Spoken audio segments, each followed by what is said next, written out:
धन्यवाद भाई, धन्यवाद। मैं अच्छा हूं।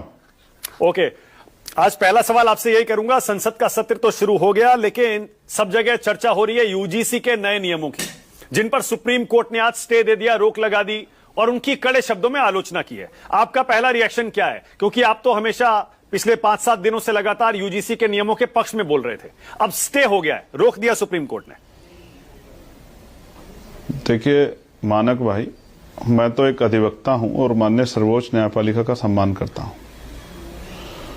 तो मैं मानता हूं कि जो फैसला वहां दिया गया है वो फैसला सरकार के कमजोर पक्ष की वजह से हुआ है।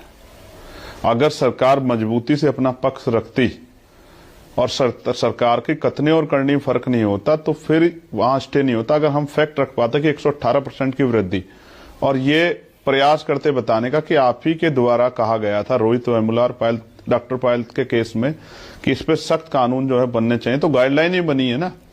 तो अभी तक उस तरह कोई मामला नहीं है। कोई कानून ऐसा नहीं जिसका दुरुपयोग नहीं हो सकता। जब उसका प्रयोग होगा तो उसका दुरुपयोग भी होगा। तो अभी तक तो इस मामले में तो कुछ हुआ ही नहीं था अभी तक, तो फिर किस आधार पर स्टे हुआ? कई बार ऐसा लगता है ना, मेरा पर्सनल व्यू ये है कि जातीय भेदभाव को लीगलाइज कर दिया गया इस फैसले के आधार पर, मैं ये कह सकता हूं। ओ, बहुत बड़ी बात कह रहे हैं आप कह रहे हैं अब जातीय भेदभाव को सुप्रीम कोर्ट ने लीगलाइज कर दिया, कानूनी जामा पहना दिया एक तरह से। आप ये जानते हैं कि सुप्रीम कोर्ट में कितने मामले पेंडिंग पड़े हैं? 69 शिक्षक भर्ती में 20,000 पदों पर घोटाला हुआ था, 1 साल से पेंडिंग पड़ा हुआ है। और मध्य प्रदेश के 27% पिछड़े वर्ग को आरक्षण मिले, वो भी पेंडिंग पड़ा हुआ है। लेकिन यहां कल ये दाखिल हुआ और आज सुनवाई होगी। तो जब सुप्रीम कोर्ट जो है, जिनके ऊपर जिम्मेदारी है संविधान की व्याख्या की और न्याय सुनिश्चित करने की, वहां से कमजोर वर्गों के जो मामले जाते हैं वो पेंडिंग पड़े रहते हैं या उन पर निगेटिव ऑर्डर आते हैं। और जहां इस तरह के मामले जाते हैं जिस पे अभी तक कोई मामला ही नहीं आया है, क्या इस यूजीसी गाइडलाइन के बाद कोई एक मामला कहीं दर्ज हुआ है? अभी तो इक्विटी कमेटी नहीं बनी है। नहीं, आप सही कह रहे हैं, आधार पर माना जाए भाई सही कह रहे हैं, लेकिन मैं सुप्रीम कोर्ट ने जो चिंताएं जताई हैं, मैं उस पर आपकी सीधे सीधे राय जानना चाहता हूं।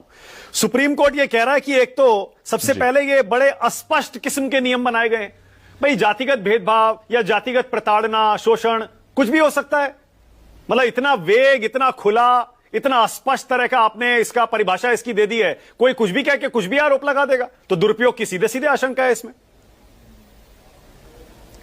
नहीं, स्पष्ट तो है, मैं इससे सहमत हूं, इसको ना नहीं कर रहा हूं। हाँ, स्पष्ट है, इस बात पे मेरी सहमति है। लेकिन